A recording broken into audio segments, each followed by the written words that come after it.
Hello and welcome to Pokésports, a competitive Pokemon podcast. I'm Mike and I play with Pokemon on the field. I'm Kevin. I always drop my Joy-Cons. Yeah, you do. People are getting They're livid. so mad. They're so mad that you keep dropping those Joy-Cons. And I think they're particularly mad because they work still. Because I bought them like less than a year ago. That's why. Yeah, but you drop them enough that it's like, okay, something's going to give inside there sometime. Carpeted floor. They just hit the carpet. See, they don't know. They don't know about your carpeted floor. Exactly. Do you have one of those now that you're standing, Kevin, always? Do you have one of those like standing mats underneath? Standing mats? Oh yeah, for standing desks, it's a huge thing that like you're not supposed to be like on your feet that long. Is that why my back hurts right now? Is that why my arm is on my desk? Is this why my arm is all floppy? Like, yeah. I do have like a seating mat. Hold on. A seating mat? I have mat? like one of these. Oh, it's like a footrest that you could just put your feet on. Well, I'll tell you, I actually have a standing mat of my own. And it looks, oh no. I dropped everything. It's fine. It's like big. Oh, wow. Yeah, it elevates you a little bit. It gives a little cushion under your feet. You put your chair under that and it doesn't ruin it? Okay, so you just have to move your chair out, put that under, and then that's what you do? Yeah, I push my chair back. I bring the standing mat out a little bit. It's good. That's a lot of moving parts. I do stand on slippers though, so I guess that's okay. So I do got cushion somewhere. I mean, yeah, you're on cushions all day then. Yes. Kevin and his slippers. Kevin and his cushions. I showed you way too many cushions. Yeah, everyone is saying Kevin get wrist straps. So what do I look like to you? A loser? I'm not going to use wrist straps. Look at what kind of loser Kevin will wrist not straps. be using wrist straps for his Joy-Cons. I can tell you one thing. Kevin is too Jersey for Joy-Cons. Did you know people from Jersey, they do not wear wrist straps? There's if you're from Jersey, these wrists. If you're from New Jersey and you wear wrist straps, comment down below. I bet there won't be a single one. Not a single person. Nope. Impossible. Nope. Because they're outing themselves as being the wrist strap havers. And even if you're from Jersey and you use wrist straps, you'll never admit it. Yeah. We've discovered on this podcast that wrist straps is a very hard thing to say. Wrist strap. Wrist strap. Welcome to Pokésports. This is a fun one because Pokemon has announced a mistake. And we're going to talk about that today. And I'm so excited to do that. But before that, I wanted to go and mention, I hope it works. Wait. No. Soundboard doesn't work today. Soundboard broken. That's fine. You know what? We're gonna go ahead and put the music in on top of this. You know the one, the doom doom doom dink. That one. That's gonna be happening here. I'm giving myself a little bit of editing work. You're trusting future Mike a lot right now. I'm trusting me a lot. And you know what? I do trust myself a lot. Anyway, there are a couple places that you can go and subscribe to in 2024. We have finally figured our stuff out, and we have all of our tiers properly set, I would think. So first place is over on Patreon, patreon.com/Pokésports. It helps us out immensely. And there's actually a lot more content there than you normally see on this podcast alone or on the YouTube channel alone. On the Patreon, not only will you get the Preach, which is our extended version of this podcast, the first 15 to 20 minutes of us getting ready to start this whole Pokemon thing. But you'll also get our, I guess it's called a Road to Ranked kind of series. Yeah, I'd call it that. Yeah. Thanks, Aaron. Basically. Where we go and take a full clean cartridge, one that hasn't been tainted with all of the efforts that we have in our main lives, putting stuff on the YouTube channel. No Magmortar teams on that one. No Magmortar teams on that one. And we go and try and climb the ladder with high meta teams, with teams that we are really passionate about, teams that we try really hard with in our own time. So you can go and check that out. We will use Incineroar there, yes. Yes. So you get extended podcasts, you get extra videos over on the Patreon. Now, if you're on YouTube, if you're more of a YouTube person, you can join the member tab. And in the member tab, there are a couple different tiers. There's the $2.99 US tier where you can get all of your emotes, and those can go on the comment section, or if we stream on YouTube, then you can go and use them there. Second tier, you also get the Preach. It's essentially the same thing as the Patreon. You get the Preach, and you also get early YouTube videos. Yes, early YouTube videos. YouTube just enabled this for people, so we're really taking advantage of that to show you guys some early content. And then for the upper tier, you will also get the same videos that go up on Patreon. And those ones are the Road to Ranked ones that we just talked about. So you might enjoy that over on YouTube. Hey, go and subscribe if you like.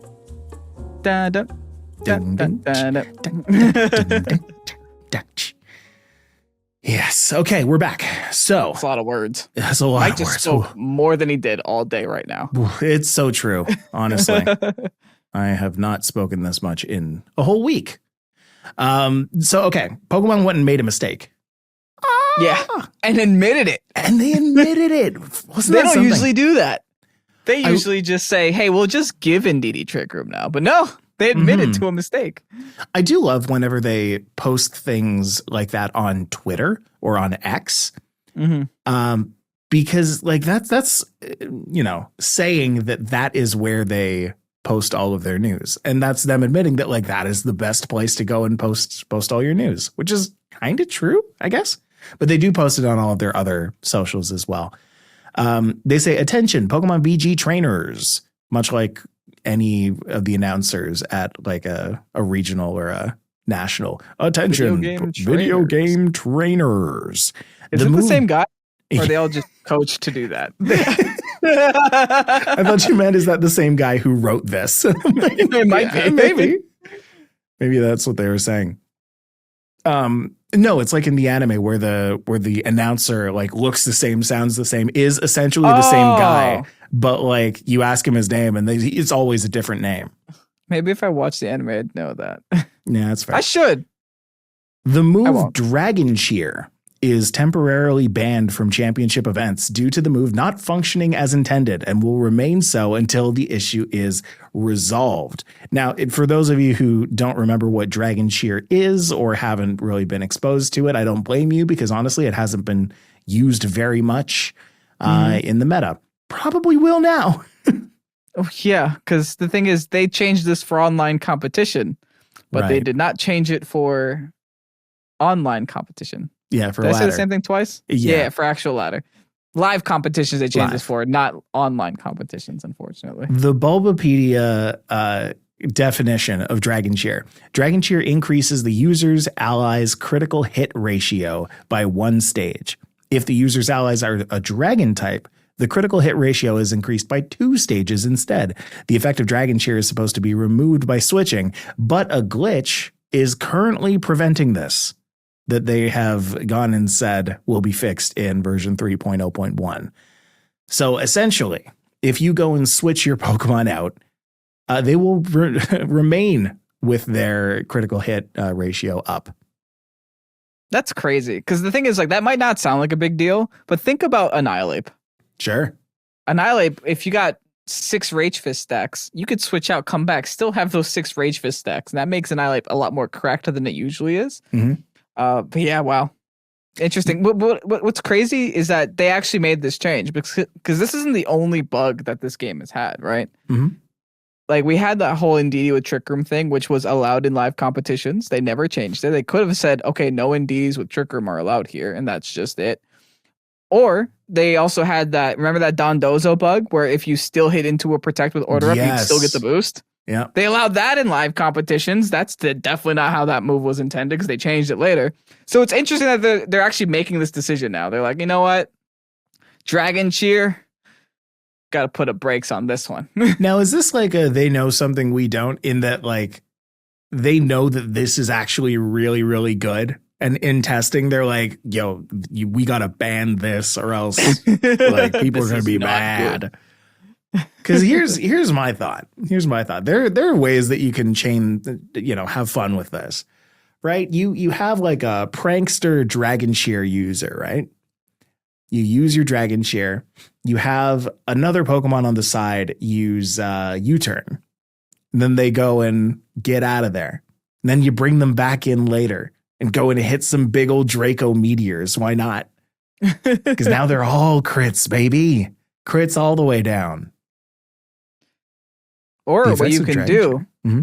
is you can Dragon Cheer, you turn out, and then Dragon Cheer another Dragon type, and you just got unlimited crits. You've got crits for days. You've got crits for days. There are lots of Pokemon here. I wonder if any of these have Prankster.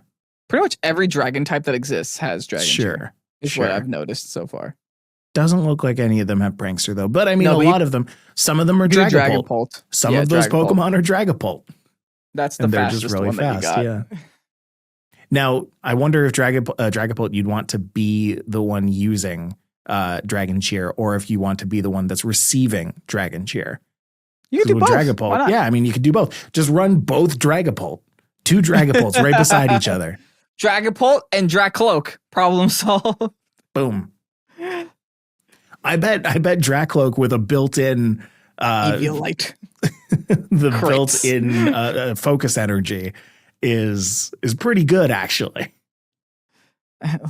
Probably not. Probably not. But yeah, that's why it's interesting here that they're actually deciding to make this change right before Portland, right before Charlotte as well. But I can't say that I'm mad about it. I mean, good for them. This patch. Oh, the patch is coming out later this month. So it's not that long that we're going to have this change, and they're going to fix it. Right. I'm assuming. So until then, you won't be able to use it in live competitions. So when we go to Portland, when we go to Charlotte, like, just not, you're not going to be seeing it. It's probably going to be talked about a lot, but it's not going to be seen. But as Kevin was saying earlier, it is available to be used on the ranked ladder. So do you think that people will be using this for the sake of using it? Maybe for memes, yeah. I wouldn't be surprised if I got a Fufu video in the next couple of days with Dragon Cheer on it, but yeah, but we'll see. Yeah, I mean, like, I hope he goes and shows off the prankster U-turn genius move that we just came up with. Yes. It's only natural. Go for it, Sam. You can do it. Yeah, so I mean, we'll see how Dragon Cheer is used on the ladder. I personally don't think it's going to be used. I don't think the thing that's holding it back is the fact that you lose your enhanced crit chance when you swap out your Pokemon. I think having it on there is a fun little accident, but okay. The thing that's holding it back is a Pokemon called Flutter Mane. And having to run 2 Dragon types on your team makes it a little awkward against Flutter Mane. Now, here's the thing, though, is you don't have to run a Dragon type, right? Like, running the Dragon type makes it the plus. Yeah, you get +2, but, you know, a +1 Flutter Mane is pretty good, too. +1 critical chance Flutter Mane. Not bad. Give it Razor Claw. You're at +2. Problem solved. Oh, that's dirty. You know what I just remembered? Yeah. There's a whole other DLC coming, or like, I guess like a epilogue coming out in like a couple of days. Yeah, that's true. We get the Pecharunt. Mm-hmm. The little thing. I don't know if it's going to be competitively viable or make a difference, but we get it. Sure. Yeah. All right. Well, that's that. There was another thing that we were talking about on the Preach that I want to bring back up. Do you remember what that one was? I wanted to ask questions about it. It was your thing. Oh, I learned how Terrapagos works finally because I played against it. Yeah, so Terrapagos, albeit very good, albeit very strong. I'm sure it'll be very strong when it does come out because it can turn off weathers and all that. I originally, in my reptile brain, thought that it worked similarly to Desolate Land or Delta Airstream, where like once it's up on the field, no weather works at all. Like maybe even Cloud 9. I thought it worked like Cloud 9. No weather, no terrain can come back on the field if it's up. Apparently you could just switch out and come back and then it puts it back. So I was curious about that because with it not functioning the same way as some of those other things, like if you go and bring, so here's the basic thing that happens here. When you have sun up You have a Torkoal out and it's gone and dropped the sun. When you bring a Rillaboom out beside it and it drops the grassy terrain, if you go and bring in a Terrapagos and it does, was a Terraform 0, it nullifies the sun and the terrain. It'll turn it off. It turns it off. Well, yeah, it disappears, which is basically the counter to Koraidon and Miraidon, who both drop sun and electric terrain when they drop on the field. Now, does sun expire while Terrapagos is on the field? Like, if Terrapagos is on the field for 3 turns, does sun like go away forever? Yeah. Yeah. No, wait, no. If it's on the field still, you come back, it'll set up again. No, right. But what I mean is, like, if you drop sun and that has 5 turns left, turn 1 goes by, Terrapagos isn't out yet. Turn 2 goes by, Terrapagos isn't out yet. Turn 3, Terrapagos comes in and it stops the sun. Yes. Now, for the next 3 turns, does that counter still go down? No, it's an actual switch. Yeah. It's an actual switch. So it's gone. Yeah, so it's not like Cloud9 in that sense, because Cloud9 leaves it on the field but turns off effects. This legitimately turns it off, and you can turn it back on. Yeah. Oh, so you can go and throw out a new Torkoal and drop sun again. Yeah. Or you can click Sunny Day.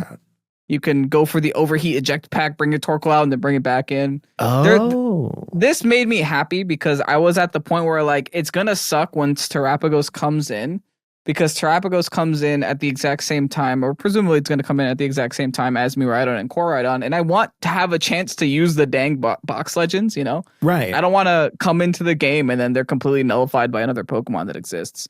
But this means that it's not that bad. I feel like you could still use Koraidon, you could still use Miraidon, you could still use Terrapagos all in their own vein. Right. And it'll still be fine. You just have to Volt Switch out, set it back up, or you have to U-turn out, set it back up. It's not that big of a deal. That's fair, because they had a couple of opportunities there to like completely double back on their whole gimmick, where they were just like, all right, well, we have this turtle who I know you've been waiting to use these lizard motorcycles, but we have this turtle. When we bring it out, it says, no, you're not allowed to enjoy Pokemon Scarlet and Pokemon Violet and the big dinosaurs you get. The Agias friends, not allowed. But it's nice that instead they're just like, okay, no, this is just a counter to that. And then you can go and bring them back in and do whatever. It's fine. What's crazy is that, thinking about it, like, I think Koraidon wins the Legend War here, because you could still collision course it and delete it off the field. You can't with Miraidon? Miraidon might still be able to Electro Drift it on top of electric terrain and do a lot of damage to it, but it's a normal type Terrapagos, so you could just hit it with a collision course and like maybe fighting Tera yourself and delete it. That's fair, but I think that if you ever bring Terrapagos on the field, it's because you're trying to make it a stellar type. Yeah, but its defenses don't change. Oh, right. Yeah. So you could just hit it with a collision course and it's gone. Oh, that's too bad. Maybe next year. That's just another way that Scarlet's the better one. Okay. GG. Exactly. Kevin, you've been doing a lot on the YouTube channel recently. How's that been? About as exciting as it can be. Okay. I actually was worried about spoilers, I guess, for the next couple of videos. I do pretty darn well. I was worried that I wasn't going to be able to make this podcast on time, because the ranked ladder took some time to get up, and I wanted to make sure that I got ranked videos out as soon as possible. So I didn't want to record any more casual stuff. So I waited as long as I could. And then I was like, ooh, I don't know if I'm going to squeeze in 2 episodes here before the podcast. But I won so dang fast. We got it in. Nice. 2 surprise Pokemon. I'll let you know, they're not common. Surprise Pokemon. That's fun. Yeah. I thought it was so fun. Nico Gaming, friend of the channel, friend of Pokésports. Friend of the thumbnails. Friend of the thumbnails. He went and taught both of us pretty much how to make those thumbnails. So thank you so much. He went messaged us in a little group chat today. We have a little group chat going where every now and then we'll be like, hey, have either of you done the art for like, I don't know, a superior that I could have? And then like we send them over like a file bundle of what we've done. So today he goes and asks for Incineroar. And we were like, what? Nah, like we have not made an Incineroar. And for you were surprised because it's like, who would make a thumbnail with Incineroar? For me, I'm like, how have we not made Incineroar yet? I was a little rude about it. I'm sorry, Nico. What did I say? You made a joke. Like, I don't even remember what I said. I can tell you exactly what you said. Okay. Go for it. Nico Do it in my says, voice. Oh, sure. Gladly. Nico says, you guys have Incineroar done by chance? Kevin says, actually, nah. And here's with your accent. You're putting Incin on a thumbnail? Brave, man. Huh. Well then. Yeah. Because like, I don't know. Yeah. I think there are two sides to that where it's like Incineroar is a very popular Pokemon, but not for good reasons. I don't know. For me, it's like, I don't know, putting Flutter Mane on a thumbnail. Yeah. Like you'll notice that we barely ever do that. We barely ever It'll be on every team. But yeah. We barely put Flutter Mane. We barely put Iron Hands. We barely put Arcanine or any of those like top level Pokemon. Just because we see them so often. Like we're bored of making art of them. Why would I go and make a fan fiction about the team with the Flutter Mane that I use all the time? I feel like if it was like first release of Incin, fine. Right. We're a month in though. So I was like, if I haven't done it yet, I'm not doing it now. Watch like 3 days from now, we're going to be putting some of the other like top high meta Pokemon on our thumbnails. I'm saying this right here on the podcast right now. Yeah. If you ever see Incin on a thumbnail, that is the coolest Incin set you've ever seen. It's like a weakness policy, nonsense, full attack damage, max speed Incin with the choice. It's going to be wild. And Dragon Cheer. And Dragon Cheer, Dragon Tera Incin. Oh, that's so smart. Wait, what? You can just Dragon Tera. Yeah. For Dragon Cheer. That's so smart. I should have said that 15 minutes ago. I don't know why I've never thought of that. It's wild. Nice. All right. Well, I mean, maybe Nico did that too. Maybe that's why. Maybe he made the most baller Incineroar set. You go find out. Go and watch his videos. In the meantime, we have Picolytic stats. We haven't done this one for a while. A long time. Yeah. Regulation Set F has been out, quote, quote, for a while, but it's only been out, no quotes, for about like 2 days. So people on Pokemon Showdown, they've been playing this set for a long time. Kevin's been playing it for a long time on casual whenever he doesn't run into a Mewtwo or a Deoxys. I've said Deoxys twice, not in this game, but it's okay. Not even in the game. Or is it? No. I could have sworn I saw a TikTok with like a Deoxys defense, like doing a weird walk. Yeah. Is it in the game? Maybe someone's hacked it in. Maybe it actually exists. Anyway. So Picolytics went and took this information that is publicly accessible from Pokemon Showdown and on Picolytics.com went and put that on his site. If you haven't been to Picolytics.com, by the way, it is like a wonderful, wonderful resource for you to go and see what Pokemon are being used, what items they're being used with, on average, what moves they're using more, what teammates they have. Like it's a great place for you to go and check that kind of stuff out. So we have Regulation Set F here. We have it for a couple of different. Yeah, we do. We have for a couple of different ratings.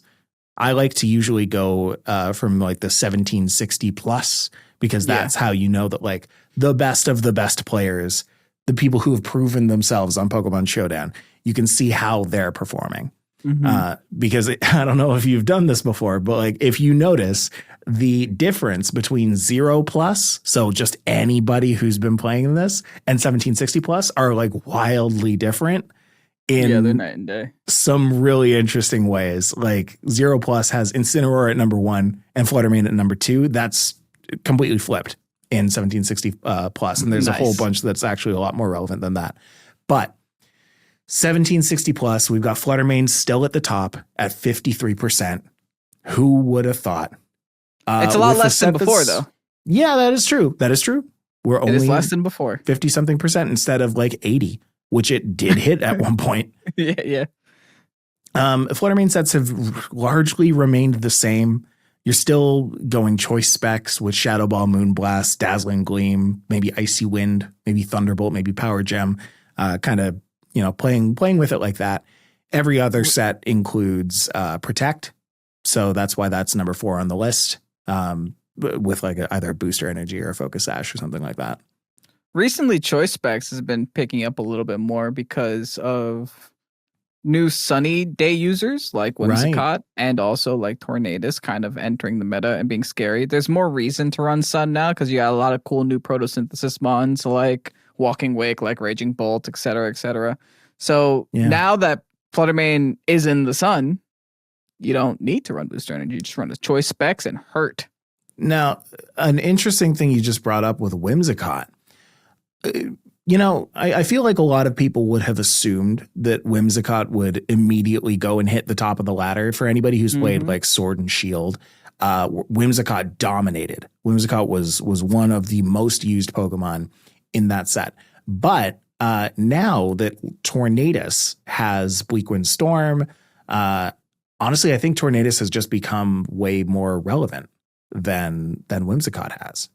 I think Tornadus is usable in both veins, right? Yeah. Whimsicott can only set Sun. Tornadus can set Sun, Snow, Hail, Sand, etc. Right, true. So it does have more options. You can run Tornadus and run Whimsicott and in like 2 different archetypes, 2 different weather, 2 different modes. Yeah, I guess and also the Whimsicott plus Tornadus 1v1, Tornadus wins it, right? Because when's Whimsicott going to do your grass type? That's true. See, and the reason I say that is Whimsicott does sit at number 14 on this list. Tornadus is number 5, 27.63% usage, but I'm getting ahead of myself. Let's go into Incineroar, number 2, the number 2 used Pokemon. Who would have thought? 48.86% usage. Nearly every single one running Fake Out. Nearly every single one using Flare Blitz. Nearly every single one using Parting Shot. And nearly every single one using Knockoff. Yeah, it gets Knockoff now, guys. Fun. Yeah. So that one has like by far taken the number 1 spot, but like you still got your Snarls, your U-turns, Helping Hands. Those are still your options. And its number 1 teammate, who would have thought? Again, it's Flutter Mane. Incineroar and Flutter Mane, best friends. Oh no. It's so funny. We'll talk about like the top 4 soon, but the top 4 is literally a Grass, Water, Fire core with Flutter Mane. Yeah. That's what it is. Okay, well, let's talk about the next 2 in a bundle. We've got Rillaboom and Urshifu Rapid Strike. Yeah. So Rillaboom for your Fake Out use, your Grassy Glides, your Wood Hammers, and then your variable moves. So either like your U-turn, your High Horsepower, something like that. And then your Urshifu, same thing. You like have that staple move of Surging Strikes. You have that staple move of Close Combat. Your Aqua Jet, because of the priority, it's huge. And then either your U-turns, Detects, Protects, Ice Spinners. Interestingly, most of Urshifu's have been running Choice Scarf. And that's kind of like sticking around from like Regulation E. But it's interesting to see it there. They got to outspeed the Flutters. They need it. The other cool thing is like so far like this, we're just building a good stuff team so far. We're going 1 to 4, and I'm pretty sure the top 6 is essentially the good stuff team, with maybe the last spot being changed out every couple times. If you run a Flutter Mane, Incineroar, Rillaboom, Urshifu, Rapid Strike, and Tornadus team, like that last thing can just kind of be for flavor. Yeah. It doesn't matter what it is. Like you'll bring it. You will bring it if you go and put that on your team. But it's like, I feel like it's just this rotating circle of like what is struggling right now. Like people bring in the Raging Bolts, and then people are like, oh, they're bringing in Raging Bolts, so now my 6th Pokemon needs to be Landorus. And people are like, oh, my Landorus is having trouble. I guess we're bringing in Ogerpon Wellspring. And like that is, by the way, number 6, 7, and 8 is Landorus, Raging Bolt, and Ogerpon Wellspring. I'm surprised like a new Pokemon made it this high up. Raging Bolt's actually holding on. Yeah, it's true. Look at this. A quarter of every team on the ladder you see right now at 1760 plus will have a Raging Bolt on it. Right. So if that's a Pokemon you haven't prepared for before you go into a tournament, before you're hitting the ladder, that's something you got to look at, because Raging Bolt is terrifying and it hurts. And it's not easy to one-shot either. It's true. There's sets that live Flutter Mane hits, which is wild. If you haven't used a Raging Bolt yet, usually you're running a Booster Energy, Assault Vest, or leftovers on That's what we're calling it from now on. It's lefters. I like it. I'm down. Your set is most likely going to be Thunderclap, Protect, Thunderbolt, and then either Draco Meteor, Dragon Pulse, Calm Mind, Volt Switch, something like that. Your teammates, again, lo and behold, Incineroar, Flutter Mane, Rillaboom, Urshifu, Rapid Strike. Those are the most popular teammates. Now, coming in really close with Wellspring Ogerpon is actually Chien-Pao. Chien-Pao, like just barely making it into that number. What number is that? Number 9 position. Yeah, the 9th spot. And the thing is, Chien-Pao recently won the largest online tournament in the history of Pokemon, at Tommy Tuesday. The other cool thing about Chien-Pao is that we're seeing for the first time since regulation, what's before E? D. Ice Spinner is used more than Icicle Crash again. Right. And that could be the resurgence of Indeedee. That could be the resurgence of Psy Spam, with Expanding Force being available to a lot more Pokemon. That could also be, Rillaboom too. Yep. Stellar Tera is also used again. It won the most recent tournament, or the biggest tournament, with Stellar Tera. So now you can run Ice Spinner on top of Stellar Tera. I thought that was such a good idea. Again, like if you listened to the podcast last week, we talked about this, but Stellar Chien-Pao just makes so much sense. Your Sucker Punch, your Sacred Sword, your Ice Spinner, like getting the boost on all of those is just so good. Yeah, it's weird because like Stellar's good on Pokemon whose defenses either suck or are very good. Yeah. It's like it's bad on the in between is what it seems, because it's like your defenses suck so bad on Chien-Pao and your typing sucks so bad on Chien-Pao, you'll never not use a Focus Sash on it. We have 89.47% Focus Sash on this Pokemon. Yeah. So like, what's the point of becoming a defensive Tera, right? Just do more damage on 4 of your moves. Right. You can make it very easy on yourself to deal with things like Indeedee. If you just on the first turn go for like an Ice Spinner to go and get rid of the Psychic Terrain, and then on the second turn going for a Sucker Punch, both of those in Stellar Tera get your extra stab boost, and you get to use a priority move on the second turn because you've gotten rid of the Psychic Terrain from the first turn. Yep. It makes a lot of sense. I do want to talk about the Pokemon that comes right after this at number 10. That's Archaludon. Yeah. People another new Pokemon popping up. I like that. It's good, man. Flash Cannon, Electroshock. I was gonna say it's good specifically because rain is the most popular weather right now. Yes, with the Tornadus and the Urshifu Rapid Strike, so you're able to run Electroshock on it. Right. Yeah, and a lot of them are. It's the number 2 move on Archaludon right now. You've got Flash Cannon, Electroshock, Draco Meteor, and Body Press. This is one of those Pokemon where that set is not like up for debate.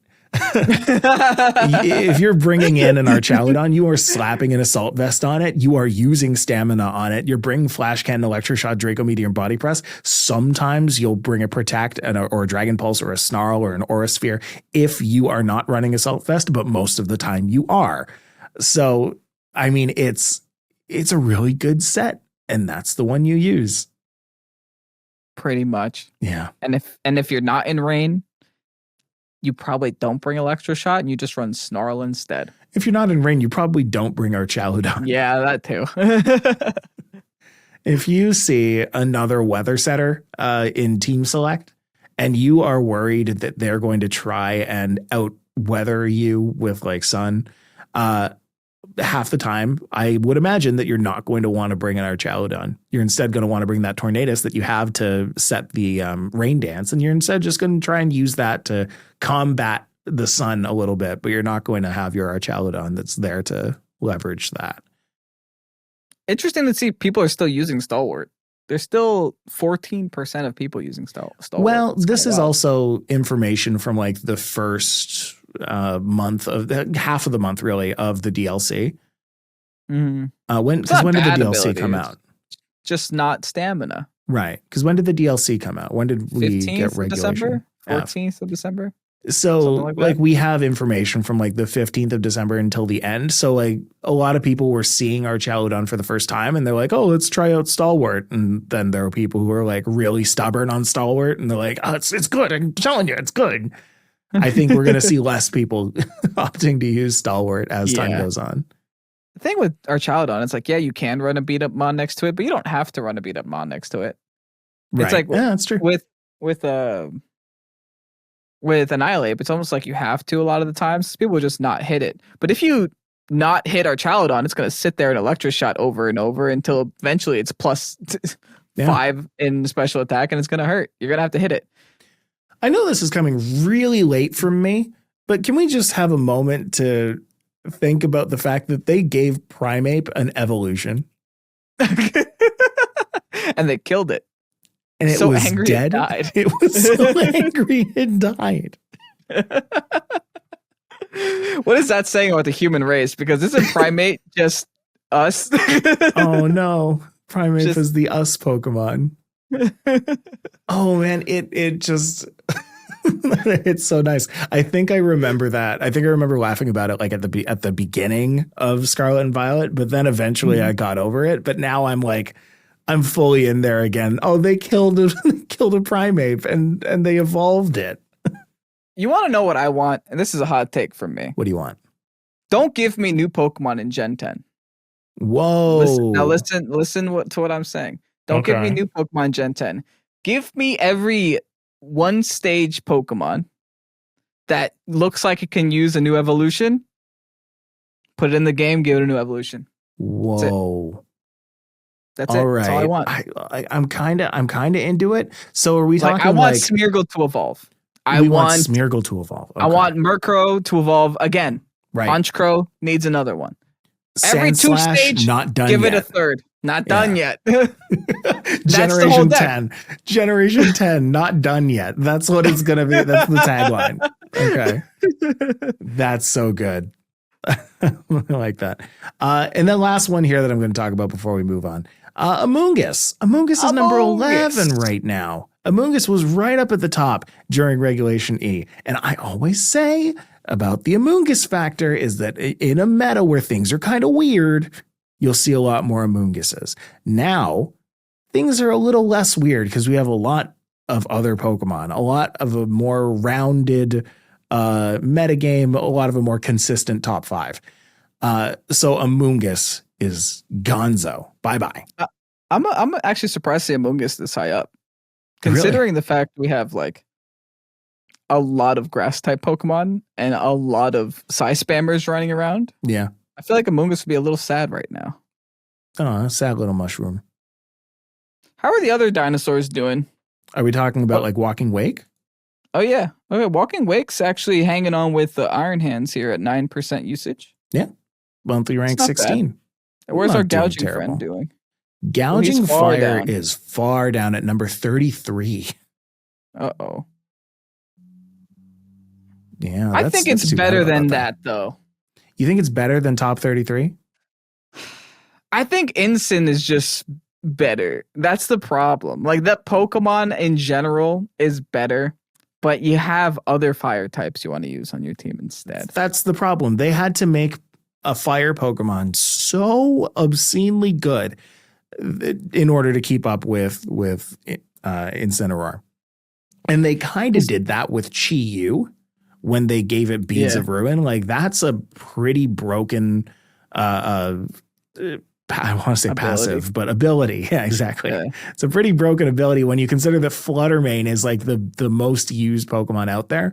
That Flutter Mane is so broken that it doesn't even need Chi-Yu half the time. But because you bring in Flutter Mane, you might as well bring in Chi-Yu as well, just to make your Flutter Mane even better. You don't know what's funny? The 33rd to 36th spot is pretty much just the fire type club.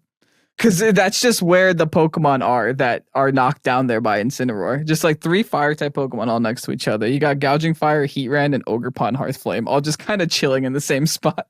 That one was interesting. Seeing Ogerpon Hearthflame fall so far. Yeah. Like, I guess one could have expected Hearthflame to fall so far when Incineroar joined the meta. And same kind of thing with Ogerpon, like Teal Mask, right? Is if you have your Rillaboom already, like that's your grass. You don't need the Ogerpon on there with you. Yeah, the only one typing that we kind of have up in the air is water. So it's just like, yeah, you can make Urshifu work, but you could also have Urshifu and Ogerpon on the same team. We could have Urshifu or Ogerpon on the same team. Which, like, thematically, they were built to be the same kind of thing. That was a DLC number one Pokemon. Yeah. Oh, that's fair. Yeah. You have your Urshifu Rapid, and then you have your counter to that, Ogerpon Wellspring.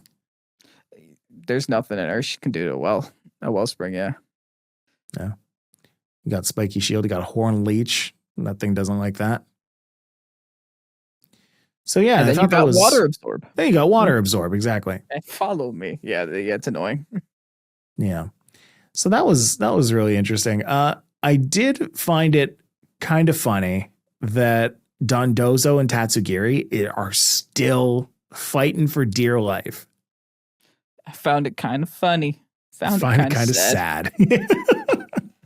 I find it even funnier that they don't have the exact same percentage of use, but they are right next to each other. It's always the Dondozo higher, because some people run Dondozo sans Tatsugiri. Nobody ever runs Solo Giri. Oh, Porygon 2, I feel like, is high up here. Yeah. For the amount that I've seen, I haven't seen that many. That's a decent Trick Room setter. Oh, yeah. Porygon 2, fun fact, can live a Drain Punch. From an Iron Hands? Yes. Whoa. Did you know Psychic Noise stops Drain Punch from Drain Punching, from existing? Oh, I guess so. It breaks. Yeah. So I've gotten Psychic Noise on my Iron Hands by a Farigiraf earlier this week. And I was just like, oh, yeah. That is a healing move, huh? That's so I guess it would also stop Matcha Gotcha and would also stop Sap Sipper. Interesting. And it would also stop Horn Leech. Yeah. Ooh. Maybe Psychic Noise needs to be looked at. I think on Farigiraf, like the way that you kind of teed this up with it being on Farigiraf, I was like, yeah, that probably is the one that it would be on, huh? Mm-hmm. The only problem is it kind of sucks. It's only 2 turns. Oh. Yeah, so you'll Psychic Noise, break it that one turn, and then the turn after. And then you got to Psychic Noise again to set it back up. No, I'm comparing that to something like, I don't know, Quick Guard. Do you think Quick Guard would be used more if it stopped priority moves for 2 turns? Oh, absolutely. I'd use it right now. That's interesting. They just keep setting it up. Yeah. Well, I mean, you have a built-in Quick Guard with Farigiraf. That's true. That is true. Yeah, like why bother even do that? You have the whole giraffe there. Okay. Farigiraf, for those wondering, is currently 25th, 7% usage. That's better than Gouging Fire. Yes. Yeah, I feel like using Psychic Noise instead of even Psychic just makes more sense. Yeah, that's what I feel like a lot of people are picking up on. And I think it's not showing here on Peakalytics yet. Psychic is still 57%, 0.001 usage. Yeah. And then Psychic Noise is still hanging on at 17%. It's on the list. But again, I think that's just low sample size. People haven't had enough time to go and discover that. Discover a Dover. I'm trying to Farigiraf it, but I can't. Yeah, that's hard to do. Yeah. Wow. that was an endeavor you just had. Discover Rivas. Duh. Yeah. I tried to type it backwards, but I typed it wrong too. Discover Revoxid. There we go. You did it. I don't know why my brain needed to do that in order to move on, and now we can move on. Isn't that great? So for a giraffe, needs an evolution. You know what? Yeah, it isn't not done yet. Just have the dark side just take over entirely. Right. So like psychic dark. Magmortar, you're good. You're done. Because you know what? You got that out of the way a long time ago. You made a Magmar. Gambit, finished. You made a Magmar, then you made a baby Magmar, then you made a big boy Magmar. You're good. Now, maybe some Pokemon get baby forms. Evolution. Heracross, not done yet. Definitely not done yet. You're so far from done yet. Yeah. Pinsir, you get a baby form, and then you just get your Mega Evolution as your evolution now. As the evolution, yeah. Why don't they just make all these Mega Evolutions just evolutions in Gen 10? They can. They've already decided them. Wow. They're made. They're done. Everyone would be so happy that that's just done now. Kangaskhan becomes Mega Kangaskhan, and then you just make baby Kangaskhan. Yeah. Like a Tatsugiri Dondozo kind of thing. You could have told that they could have totally done Dondozo Tatsugiri like a long time ago with Kangaskhan. Yeah. Oh, yeah. They just, hop in. Dunsparce? Dunsparce? Dunsparce. Dunsparce. Not done yet. Yeah, not done yet. All right. We could legit go on all night with this. Give Urshifu another evolution. Wait. No, we could stop there. We've gone too far. We're done. No.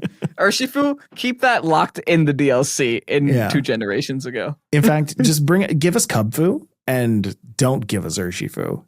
And just give us. That'll be it. Just give us Cubfu. Fun fact: doesn't Cubfu get like no guard or something actually good? I don't know. Why would I know anything about Cubfu? It gets inner focus. Oh, okay. No, so not that good. No, it's not so great. There's a blueberry prologue that we haven't talked about yet. There's a whole blueberry prologue. Tell me about that. Probably not participating in this one. When is it? Because we don't get anything for it. So participation points, you only get 10,000 league points. But honestly, all I care about right now are blood pressure points. But signups are available now. And it'll happen from 0 UTC January 12th to the 14th. It's a double battles using only Pokemon that are in the Blueberry Pokedex. Oh, that's difficult to list. That is Incineroar. Yeah. Porygon 2. That's mostly starters. Walking Weight, Gouging Fire, a lot of starters, yeah. You're probably going to run... Right. You're probably going to have Rillaboom, Primarina, and Incin. There's your Grass, Water, Fire core right there. Right. And then you'll probably stick in a Raging Bolt somewhere there. Because why wouldn't you? Archaludon can join the party. And then Whimsicott to beat up the Archaludon. You're welcome. I made your team for you. Have fun. And sometimes you can bring in Terrapagos. Oh, is that allowed? Yeah, it says it is. I don't know. Oh, it's allowed? Yeah. Hold on. Maybe I will play it. I mean, I'm scrolling down. Maybe let's put up a video or two about banned Pokemon. Hold on. There's a list. Yep. Oh, it's not on it, though. It's not on it. Terrapagos is on the allowed Pokemon list. Terrapagos is allowed? Yeah. Maybe I should play this. You got a lot of the Hisuians not allowed. Typhlosion, Samurott, and Decidueye aren't. Yeah. I don't think that's going to be meta breaking. No, I think you'll be fine. Okay. Yeah, so maybe. Wait, hold on. I actually might sign up. I went from not signing up to this and not playing it at all to maybe I have to squeeze this in to have a Terrapagos video on the channel. Yeah, right? I use Terrapagos in an online competition. Wow. Anyway, registration's open now. You can go and do that. Hey, Kevin, it's episode 198. What Pokemon's that? Well, it's Murkrow because I remembered from last time. Really? You remembered? Yeah. Wait. Murkrow's one of my favorite Pokemon. That's the only reason I remembered. Oh, GG. Wow. You would. You would remember specifically the Murkrow. Yeah, it has to begin in 5. Yeah, it has to begin in 5 episodes. I won't know. Do you think 5 is where you'll stop knowing? Because I think next week No, I'll stop will knowing not tomorrow. remember. Yeah. Yeah, because Honchkrow isn't here yet. So No, exactly. What's Until beside Generation 10. Murkrow? I don't know. I honestly don't know. Yeah, me neither. The entire audience will know by next week, and they'll just laugh at us not knowing. It's Yanma. Last week, I asked, what other Pokemon can you see Stellar being good on, and why? Ooh, because I was so curious after that Chen Pao one, where I was like, there must be other Pokemon where Stellar type is useful. I just don't know it yet. But I think you're right in what you were saying, where it's like Pokemon with either terrible defense or like way too good defense. Yeah, that you don't need to change. Let's see if the answers feel the same. Focus Sashes and Assault Vests. Those are the ones that they're good on. Mm-hmm. Let's see. Screamtail Metronome was the first answer. I love this. A Croc of Crochet. Says Screamtail Metronome. Because every single move will get the boost. Yeah. Yeah. We should have a Screamtail Metronome battle. Yeah. That's how we get Screamtail on the thumbnails. Yeah. We got it there. The Screamtail Tera Stellar Metronome battle. What'll happen? I kind of like it. Okay, sure. Oh, let's do it. Make the max H and max defense, max special defense. See how long it goes. See the first one to get a fissure connect is the winner. Super Sam says anything that runs an assault vest would benefit getting 4 stab moves. I don't think it's the best, but another decent use for Stellar. Nice, Super Sam. You got it. I'm publishing that one. Good for you. Let's see. Matthew K. I just wrote that Screamtail Metronome battle down. Yeah, good. Yeah, I think Stellar Archaludon would be great. Wearing Assault Vest for bulk, using Flash Cannon, Electroshot, Body Press, and Draco Meteor activates the boost on all of its moves. There you go. Yeah, I do think that Stellar isn't bad on Archaludon. I think it's actually pretty decent. I think the Archaludon team that I put out had Stellar originally. Maybe I'd go back and change it to Fairy Tera just so I can deal with Urshifu's a little bit better, but yeah, it works fine with Stellar. It is a little scary that it doesn't deal with anything defensively. Like that's the whole thing about Tera. So like if you're not, maybe I'll say it like this: if you have a Pokemon that you were otherwise just going to make Tera one specific type to be offensive, if you were trying to get like that ×2 stab on anything, might as well make it Stellar. Yeah. But if you're trying to make it defensive, then that's where you got to take a step back, be like, okay, I got to worry. Because the problem with Archaludon and the reason Archaludon struggles a little bit is against Sacred Sword. Right. So by being a Fairy Tera, you're able to have an answer to Sacred Sword so that the Chenpaos and the Gallades don't hurt you too bad. Mm-hmm. Hugh says it's called the Isle of Armor because Urshifu is referred to as the ultimate armor to its partner because it protects them. Yes, a couple of our friends went and reached out to us after the podcast dropped and was like, hey, there's a reason for that. And yeah, of course. But we run through all of these games so quick that we don't pick up on the story. I'm going to propose a name change to the first DLC of the last game. The Isle of Bear. How did you know? Was I right? Yes, I was in the Isle of Bear. If we're going to make this about Urshifu, let's make it super easy and obvious for a bunch of middle-aged men talking about it on a podcast 3 years later. Wow, I am absolutely titling this podcast The Isle of Bear. You don't want to title it Generation 10? We're not done yet. Generation 10, not done yet. Gen 10. We have so many titles for this podcast. I can't. If I put Gen 10, not done yet, you know what everyone's going to think immediately? Did they announce Gen 10? That's what they'll do. Then they'll get this far in the video and be like, oh, I hate these guys. Oh, no. And then they unsubscribe because they feel slighted. CJ says, I think any Pokemon in the current meta would be a good choice. That's interesting. I think a lot of people would disagree with that, but I do think it's an interesting choice just to be like, yep, Stellar on everything. I've seen Stellar Flutter more times than I expected to. That's fair. I can't quite say why. It could just be because it's so good, might as well run Stellar on it. But at the same time, it's so good you could just run fairy on it. You know, it's a little.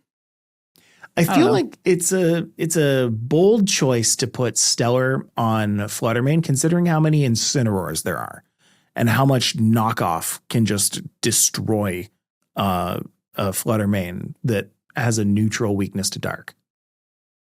I think Flare Blitz is actually right. Yeah, that's true too. Even that hurts a lot too. Incins, even by only investing 4 EVs in attack, can one-shot some Flutter Mane sets, which is kind of wild. That's wild. I've seen it. I've experienced it. I'm just like, okay, that's kind of dumb. Next. Mr. Kurtastic. Hey. Has provided a ton of great teams over the months. Thank you for that, Mr. Kurtastic, with a lovely picture of his family there. Oh, I like that. I've actually seen success with Stellar Electivire. 4 different coverage moves, all boosted with stab plus AV. Really helps get it some mileage. The rental was posted in the Discord. Kevin did go and use that. That was on a recent video. So you can go and check that out. Yeah, that Assault Vest is coming back again. It's Assault Vest and Focus Sash, I feel like, are the magical 2 items. Maybe even Banded if you're choiced in some fashion, because that means you have 4 move slots to use from. So maybe that could be, another option. Mm-hmm. I'll do 2 more here.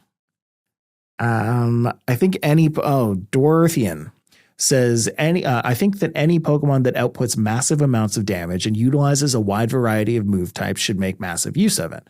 I, for one, am having fun with Stellar, Life Orb, Sheer Force, Landorus. That's an interesting one. Force Landorus. That's a lot of boosts on top of each other. I mean, it is just the Landorus incarnate that we're all used to. They all run Life Orb anyway, because Sheer Force Life Orb is a thing. But putting Stellar on that is actually quite an interesting idea. Not a lot of ice types in the meta right now, as you can see too. We looked over a lot of top 25. I don't think I mentioned an ice type that whole time that we were looking. Oh, Chenpao, I guess. Yeah, that'd be the only one. You've got Chenpao, you've got Flutter Mane, I guess, with Icy Wind. But if you can get like a good choice Tailwind up beside your Landorus, you can do quite a lot of good work with that. Stellar, Life Orb, Sheer Force, Sludge Bomb on a Flutter Mane, that might just take it out. Yeah. Or you can poison Tera. Or you can just poison Tera. Umbreon 1080 says Malamar skill swapping Contrary onto Hydrapple. Draco Meteor and Leaf Storm boosts and applying Super Sweet Syrup twice plus Stellar Tera. Busted. Okay. Mind Melt. Yep. That's a food team, I think. I haven't played it though. I like the idea of anything Malamar skill swapping. I like Hydrapple and the idea of Draco Meteor and Leaf Storm boosting your special attack instead of dropping it. I think that run Terra Blast on it too and boost that as well. Yeah. Stellar Terra Blast. That's pretty good. Okay. Yeah, you know what? Contrary plus Stellar Terra Blast. Actually, I never really considered. Ever since that could be the a last pretty time we decent. That could be a pretty decent strat for this Blueberry Prologue. You can use that in the Blueberry Prologue. I can use that, and then have Terrapagos there. Yeah, Malamar and Hydrapple. Oh yeah, let's do that. Okay, I'm gonna do that. You made it. Okay, cool. Thank you. And with that, I guess that's a podcast for us, huh? Yeah. Cool. All right. Kevin can finally get off his feet. We talked a lot about the important things coming up. We talked a lot about Generation 10. Yeah. Talked about bears. Yeah. Talked about turtles. It's a great time. The Isle of Bears. Absolutely. The Isle of Bears. All right. Well, again, there are all of these amazing places that you can go and catch Pokésports. You can go and catch us on Patreon, patreon.com/Pokésports. You can go and catch us on YouTube, youtube.com/Pokésports, where we're putting out lots and lots of different stuff for the year of what? Okay, hold on. I was about to say the year of Luigi, but it is so far from the year of Luigi. If you could give this year a Pokemon name, what Pokemon would 2024 be? Don't name it something like new. Of the existing Pokemon decks, what would 2024 be? The year of Spinda. It's the year of Spinda because we're all a little confused. I'm going to pick up my Joy-Cons now. We'll see you next time.